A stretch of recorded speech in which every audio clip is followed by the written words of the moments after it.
ফরিদপুরে আওয়ামী লীগের চিহ্নিত দোসরদের জাতীয় সংসদ নির্বাচনে পুনর্বাসনের প্রতিবাদে মশাল মিছিল করেছে বৈষম্য বিরোধী ছাত্র আন্দোলন।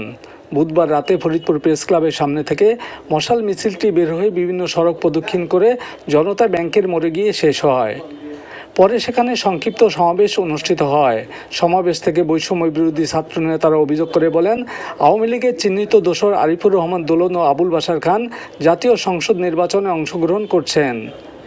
বৈষম্য বিরোধী ছাত্র আন্দোলন চলাকালে তারা ছাত্র জনতার উপর হামলা করেছে। প্রশাসনের ছত্রছায়ায় এসব প্রার্থীকে পুনর্বাসনের চেষ্টা করা হচ্ছে বলে অভিযোগ তোলা হয়।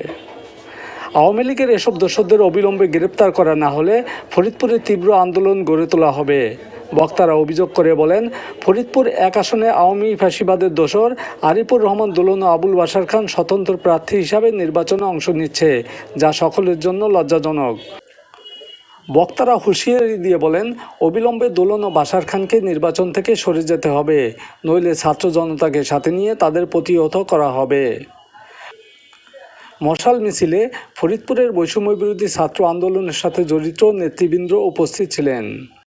যারা আওয়ামী লীগের সন্ত্রাসী বিভিন্নভাবে এখন পর্যন্ত টাকা পয়সা দিয়ে এবং মাঠ পর্যায়ে কাজ করে আওয়ামী লীগকে সক্রিয় করতে চাচ্ছে, তারা কিভাবে এখনো প্রকাশ্যে ঘুরে বেড়ায়, প্রশাসন তাদের বিরুদ্ধে কোনো ব্যবস্থা নেয় না।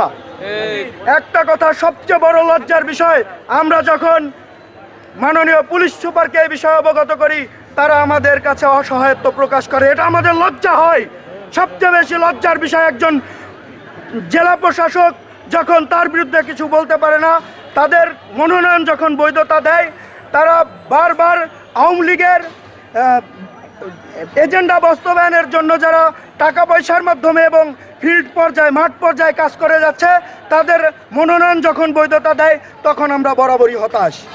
আওয়ামী লীগের যারা সন্ত্রাসীরা আছে, সন্ত্রাসী কোনো দলের না, তারা আমাদের বাংলাদেশ, তা আমাদের মানুষের সকলের শত্রু।